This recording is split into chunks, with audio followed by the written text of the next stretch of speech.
If you're here, well, I don't know if Robert Holden ever made it. Did he make it? Bob Holden? I haven't seen him. Okay, not here yet. Yeah, fair enough. Corey Barak, are you here, Corey? There's Corey. Corey, would you like to say a couple words for us, please? And Corey is old school. He's been fighting this fight for 2 decades now. So here's Corey. Thank you, Corey. Thank you for coming.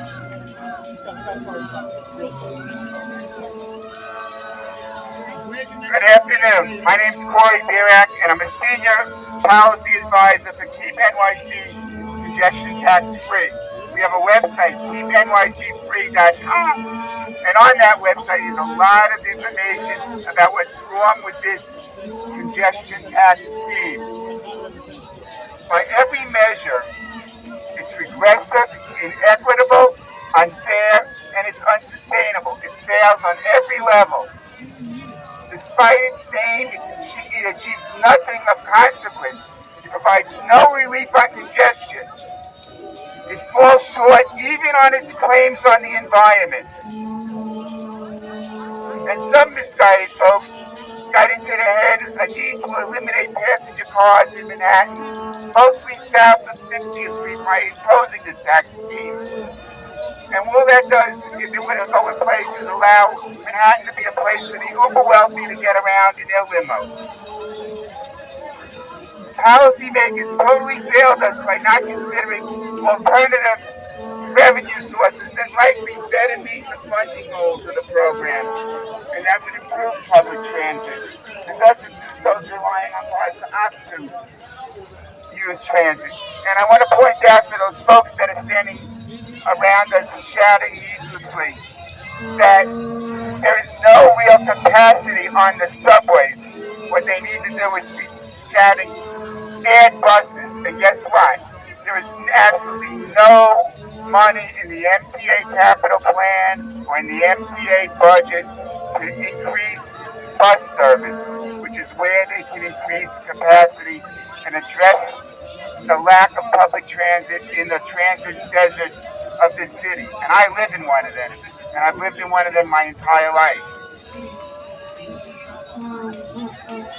Additionally, the adverse effect on low-income drivers associated with the cost of this new toll tax scheme would constitute a disproportionately high and adverse effect. And you heard the speaker from the Black Institute before on that.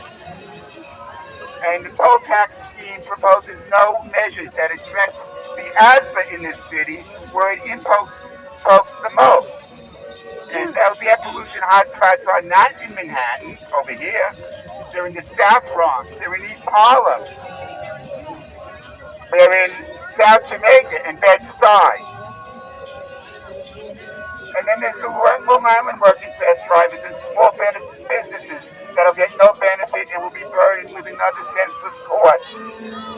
And that will just reroute carbon-belching truck traffic into low-income communities. So congestion pricing just fails on every single level. Again, I refer people to our website, keepnycfree.com, for more information of the faults of this tax scheme and alternative, fairer, efficient, and sound revenues. And I want to thank all the candidates and the elected officials, and most importantly, all the community people who came out today to stop congestion pricing. Thank you. Thank you, Corey. Oh, geez. I just want to maybe just start one chant that I think we can all agree on. Us and the entitled back there. Can you join me in saying, fix the subway! Fix the subway! Fix the subway! Fix the subway! Fix the subway! Fix the subway! Thank you, thank you. You know, the subway is not necessarily PG-13 nowadays. I have a complaint with the district attorney's office for a gentleman who decided to disrobe and do some nasty things with himself in front of me and my daughter on the train just after Thanksgiving. You know what? We shouldn't be forced to the underground. We should have options. And we should not be forced. They got to fix the subways, put it that way. Okay? Fix the subways first, then we'll talk about tolls later. I'd like to introduce a member of the East, or the president of the East 72nd Street Association, just 12 blocks from the line here, Valerie Mason.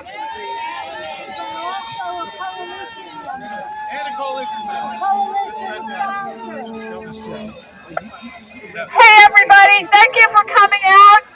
The people behind us only care about themselves.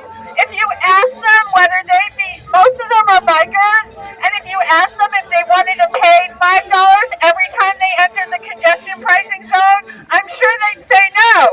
They're in favor of fixing the subways as long as it doesn't cost them any more money. I don't own a car myself, but I do ride the bus, and most times these last couple of months I've rode it for free because the toll taker is broken. And that's just symptomatic of the MTA and what they don't do with our money. For the last 3 years, they've been collecting a congestion pricing surcharge on taxi cabs over $300 million a year. Where has that money gone? Has it gone to fix the subway? No! Where has it gone, Mr. Lima? Why don't you tell us where the money you get every day is going? Over $600 million has been lost this year to fare evasion. $600 million plus $300 million is almost $1 billion. Where is that money? Why isn't the subway being fixed? When the Second Avenue subway was built, they told us they would be installing escalators that wouldn't break. I know all of you use the East Side subways, and this is a joke. The escalators have been broken from the very beginning.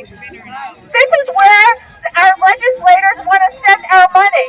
The other thing I want to tell you about congestion pricing is all it will do is give money for debt service. It will only provide if it actually has the number of cars that they're anticipating. And by the way, congestion pricing is premised on the fact that there will be traffic. So all the people behind you who are saying they're against traffic, they're saying yes, bring the cars and charge them $25 every time they come in. So where is the logic? There is no logic behind congestion pricing, and that's why it's nowhere in the United States. New York City should not be the guinea pig for congestion pricing, especially at a time when we are trying to encourage people to come back into the city. Why would we ever do this? Even the governor in the primary that she was in said now is not the time for congestion pricing. She gets elected and then all of a sudden changes her mind. Come on, people, what's going on here? So all I say is, let us be able to access our streets. I've never heard of a community that has to pay to access their own streets. This is ridiculous.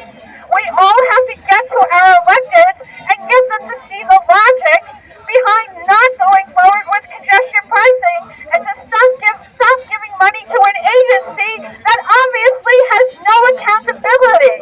It's ridiculous. Thank you very much for coming out, but get in touch with your electeds. Don't take the BS that because they're council people, they can't do anything. Well, they can pick up the phone and they can talk to the governor. If they can't do it, who can? Extra tax! Extra tax!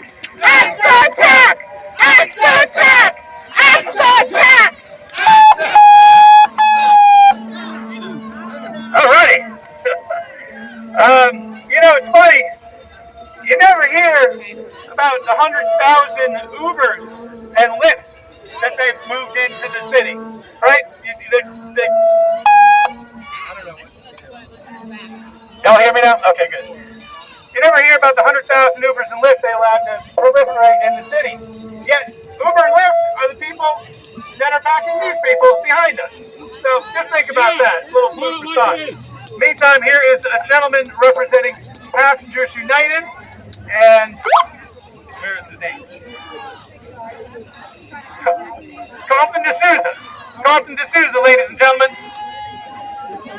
Okay, guys, can you hear me? Can you hear me now?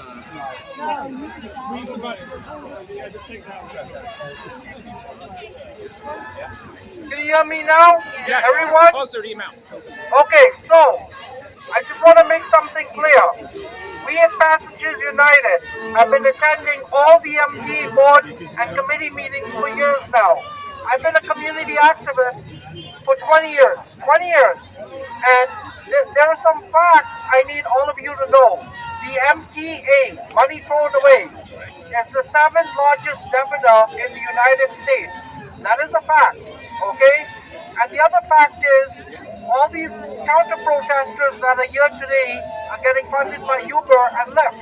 And what does this mean? So, what we're saying at Passengers United, we only support congestion pricing only on the Manhattan Bridge, the 59th Street Bridge, and the Brooklyn Bridge. But we do not support having a tax below 60th Street. It is not right for people. They have the right to be able to come in. You cannot tell a poor person or a person with a medical issue that you have to pay a tax to go below 60th Street. That is clear-cut discrimination. I need all of you to understand that. And Transportation Alternatives, Open Plans, and Riders Alliance are all working together to destroy our communities. We don't see them at meetings, they don't do anything, and we at Passengers United are all volunteers. I know the subway system better than they do. We work with MTA management on a daily basis. If you guys came to the MTA board meetings and listened to the crap that goes on at some of these committee meetings where contracts are running 3 to 4 years late, that is not accountability. And why are we throwing money at an agency where there's no accountability? We need accountability at the MTA. I'm not giving up, neither should you. Don't let these people behind you bully you, because they want to bully us. Screw them. And by the way, the people in Queens and Brooklyn who are going to be affected by congestion pricing, many of them are very, very poor. Okay? And the Bronx, I'm so sorry, and the Bronx and Staten Island as well. So, you know, this whole Riders Alliance thing, Transportation Alternatives, is all a scam. They need to be closed down for good. Well said. Thank you, sir. Oh, here's your phone. Maybe that's why it's Is Lynn Pinizich here, please? Lynn Pinizich? From Keep McGinnis Moving? No? Okay. Brian Robinson, running to represent the Upper East Side, west of 3rd Avenue, and Midtown down to Side-Town. There you go. Running for New York City 4.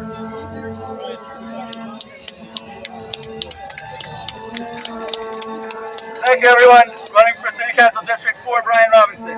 They're trying to silence us, and that's unfortunate because it leaves no room for civil discourse. And that's an unfortunate sign of the times. Our taxes are already among the highest in the nation. Inflation is eroding spending power, and we already living in a place that's 30% more expensive to live than the average place in this country. If you need to take your mother to dialysis 3 times a week, you start off on Midtown, the best route to go is FDR, you come in on the Upper East Side, you're getting dinged. Every single time. Is that fair? These are people who live here. No way. You want to go shopping in New York? Instead of shop online, our storefronts feed that revenue. But people are going to think twice. They're going to say, I'm going to get taxed just for walking in before I even buy anything. It's unbelievable. They can't coerce us to change our behavior. Everybody here takes the subway. That's not the narrative. We want the option to use our cars and drive as tax-paying citizens. And frankly, we deserve to be able to get in our cars if we want to, if it makes sense for us. It's our decision. So we're not going to stand for harmful, ideological-driven policy designed to further pick the pockets of New Yorkers. The MTA needs money. Get some people who can actually manage finances in charge over there. How about that? Yeah. Thank you very much, Brian Robinson, City Council 4. Thank you. Thank you, Brian. Next up, we have a gentleman representing New York Drivers Unite, fiery friend, Raul Rivera. Thanks for your moment.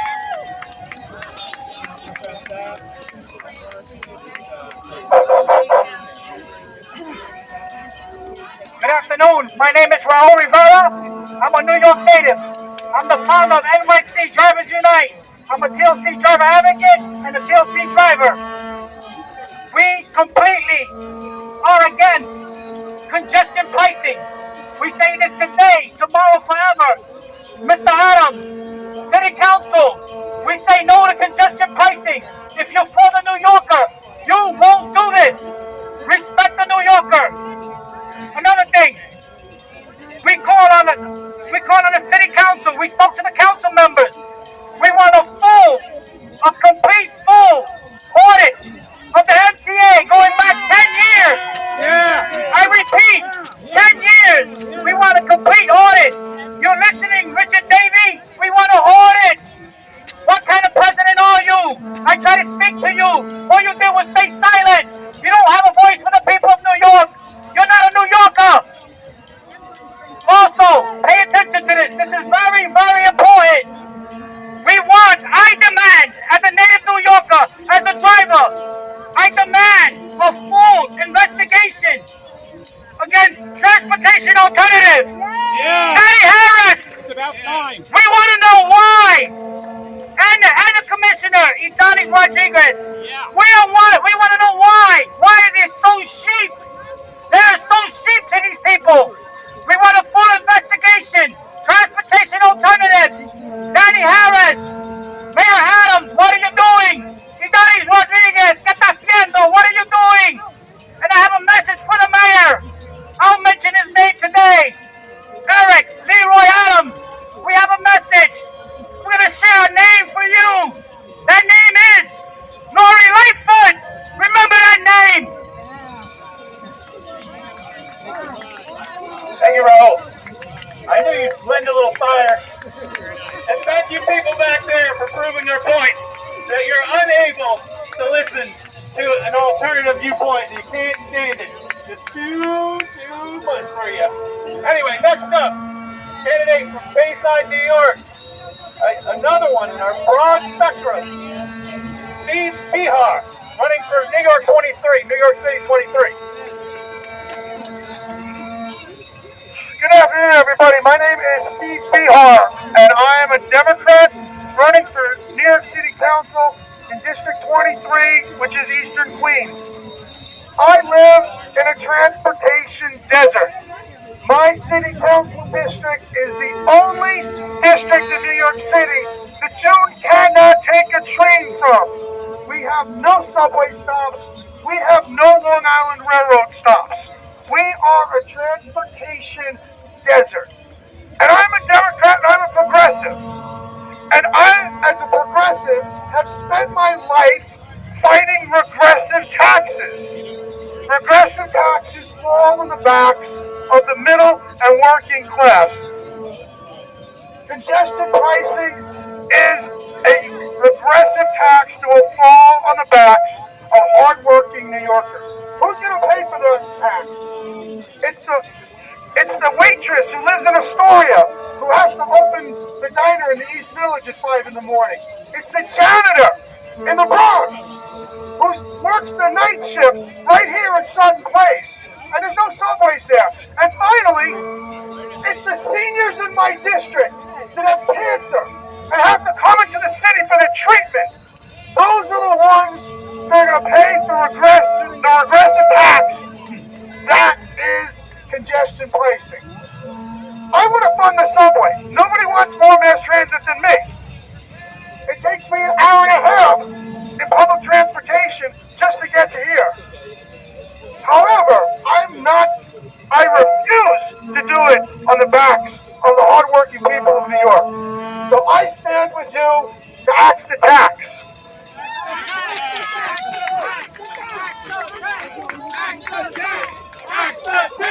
Axe the tax! Axe the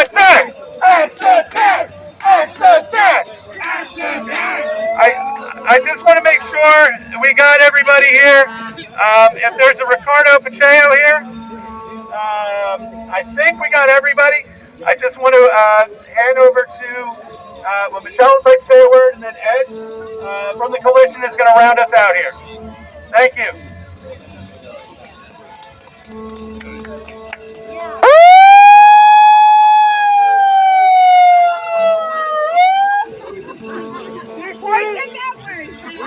See, we have the sirens too. Look, I just want to remind everybody that Valerie Mason, Ed Hartsock, Andrew Fine, and myself, Michelle Birnbaum, are the founders of the Coalition in Opposition for Congestion Pricing for just this reason. Everybody we listen to tried to drown out our voices, and that's why we organize, and that's why we need you. Remember, every single block down to Varick Street, Mott Street, Carmine Street, Wall Street, everything is in the district. Write your assembly people, write your senators, make your voices heard. And now I'm handing you over to Ed Hartsock for a few words. The only words are exactly what Michelle said. Now is the time to call Kathy Hochul, Andrea Stewart-Cousins. Did you get the card that we were handing out? They've got their names, they got the numbers on the back. Call your member. Call Liz Kruger. She's the chair of the Finance Committee. Call Liz. Call the governor. Call Andrea Stewart-Cousins. Call Carl Hastie's office. Call your elected representative. We have it on the card. Get out there. Keep it going. Thank you all for coming. It's been a great turnout. Thank you all. Thank you.